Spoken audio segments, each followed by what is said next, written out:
It's hard to imagine a better place to vacation than Eastern Canada. The romance of the open road, the beauty of the surroundings, the warmth of the people. But wait, what do you mean there are no rest stops in New Brunswick?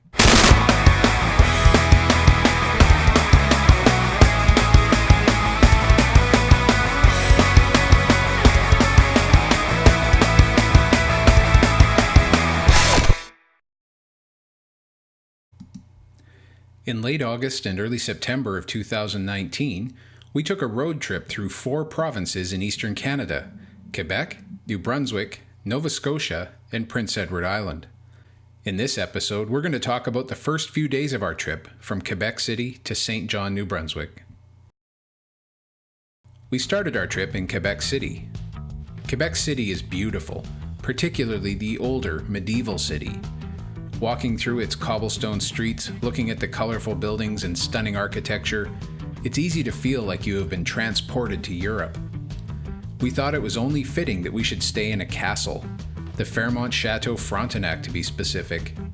It's a great hotel, if not exactly the budget choice. We didn't have a car in Quebec City, and that was absolutely okay. We were happy to walk everywhere we went, enjoying the window shopping, watching people, trying out our French, and popping into cafes or bars when we felt the need to do so. One thing we quickly discovered: Quebec City is busy. There were Very tourists busy. Everywhere, were there not? There was. Yeah. It's a fight. I felt like salmon going up the river. Well, the good thing is you didn't end up on someone's dinner plate. That would probably would have been bad. Maybe it's because it was late summer, or maybe it was for some other reason, but the streets were packed with tourists everywhere we went. In some places, they brought them in by the busload. Long tour groups snaked through the streets, obediently following their flag-holding leaders. Quebec City is also filled with art. Yes, there are a lot of art galleries, and we went in as many of them as we could. But the art in Quebec City isn't confined to galleries. It spills into the streets, providing pleasant surprises around every corner, at least in the parts we visited. One of our favorite galleries was the Galerie d'Art Beauchamp. It has its own cellar full of art, and unlike a lot of other art galleries, it actually invites you to take pictures and tag yourself on social media. Who are we to say no? Another thing we discovered: Quebec City really comes to life after the sun goes down. The lights come up, the streets fill with people, performers put on shows to delight passers-by. The old part of the city becomes a magical, colorful playground at night.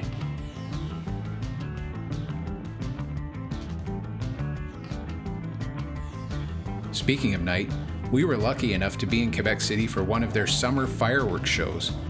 We heard they put on these shows twice a week, on Wednesdays and Saturdays. Since we were there, this was something we couldn't miss. We gathered outside the Chateau Frontenac with a few hundred of our closest friends, and took in what was one of the best fireworks shows we had ever seen. We heard that there was music to accompany the show if you had a radio.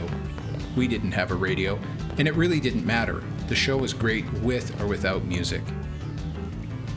The day after the fireworks show, we picked up our rental car and set out for our next destination, New Brunswick. Our goal was to reach St. John by late afternoon, and it was going to be a bit of a stretch. It's only 693 kilometers from Quebec City to St. John, which the computer said should take 6 hours and 41 minutes. But we were on a road trip. No way were we going to drive as fast as possible. We were going to take our time, stop to see the sights, and enjoy ourselves. Besides, we had read and heard that New Brunswick often got a bad reputation as a drive-through province. People just tried to get through it as fast as possible to get to Nova Scotia, Prince Edward Island, or Quebec. Not us. We were determined not to treat New Brunswick as a drive-through province. But wait, if you don't want people to treat your province as a drive-through, shouldn't you have a few places to stop? We honestly tried. We wanted to pull over, take in the sights, sample the food, but there was nowhere to stop. Even when we needed to take a bathroom break, we found there were no rest stops like there are in other provinces and states. So we pressed on, watching miles after miles of forest pass the window.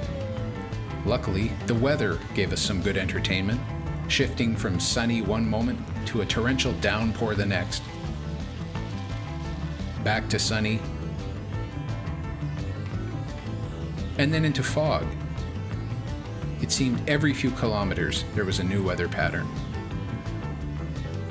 Of course, we eventually had to stop. We decided to drive into Edmundston, one of the larger towns between Quebec City and St. John.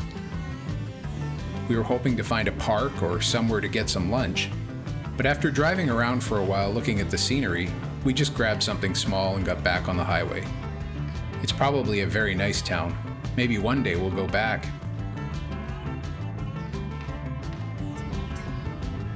One pleasant stop we hadn't expected was in Heartland.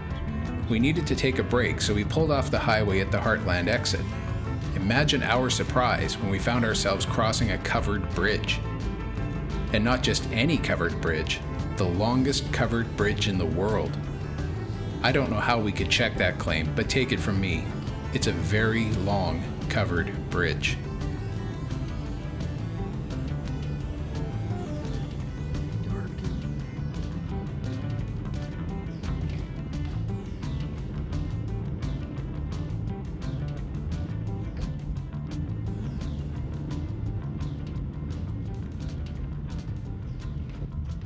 To our surprise, Heartland is the home to the world's longest covered bridge, they claim. So we took a drive through that, and you can see it behind us here. There's the covered bridge. Pretty impressive specimen and pretty dark inside because it's so long. We pulled into St. John as evening was falling and checked into our hotel, the St. John Hilton. We didn't stay in the hotel long, just long enough to drop off our bags and head out to the St. John Ale House for something to eat.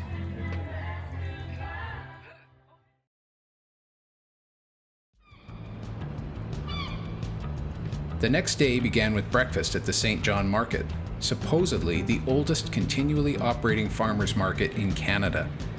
Although we had been in larger markets before, and we would again later on this trip, it was worth checking out, and breakfast was very good. Right, now I've got a coffee. Diana's full of a breakfast bagel, and so am I, and we're going to go off and have a look around town here, see what we can find. Right now we're just in a pleasant little park, and we'll see if the rest of the town is as pleasant as this little park. For the rest of the day, we stuck to the uptown part of St. John, which was located conveniently close to our hotel. It's a beautiful area full of old stone buildings and leafy streets.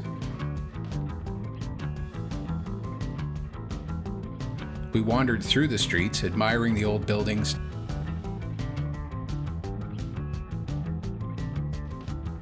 taking photos,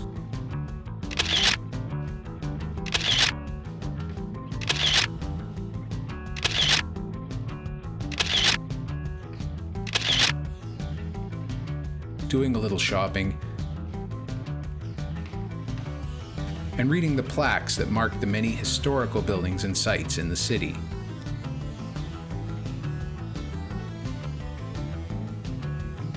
We also found art galleries, lots of art galleries, and visited every one of them. Some focused on more modern art, some were more traditional, and some were even tiny and located in old houses. We loved all of them.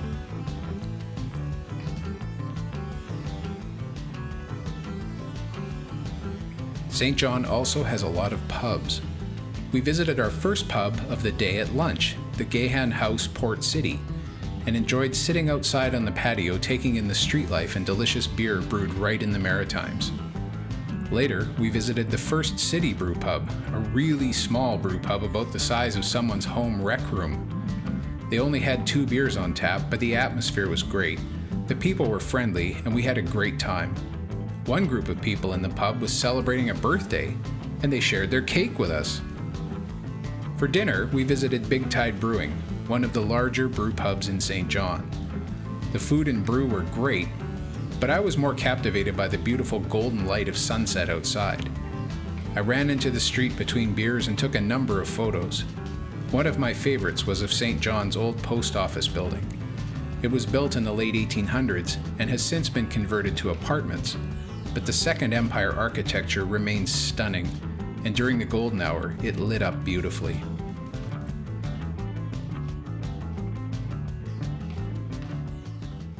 You would think that was enough for one day, but on our way back to the hotel after dinner, we ran into a band playing in the street, and a huge crowd. Somehow, we had wandered into the E2L Jam, a free open-air concert. The band was called The Backstays. They were really good, and their music is available on Apple Music. Check them out. Thank you, St. John. Every city should have live music in the streets at night. Exhausted, we made our way back to our hotel and collapsed into bed. It had been a great day, full of art, inspiration, music, architecture, and, yes, pubs. As much fun as we had had in St. John, we had to be sure to get some sleep. We had an early morning appointment with a ferry the next morning, and to make it, we'd have to be out of bed by 5 a.m. If they're having a tourist area, they should have a washroom. Yeah, that's Diana's take on this, is that there ought to be a washroom out here. Anyway.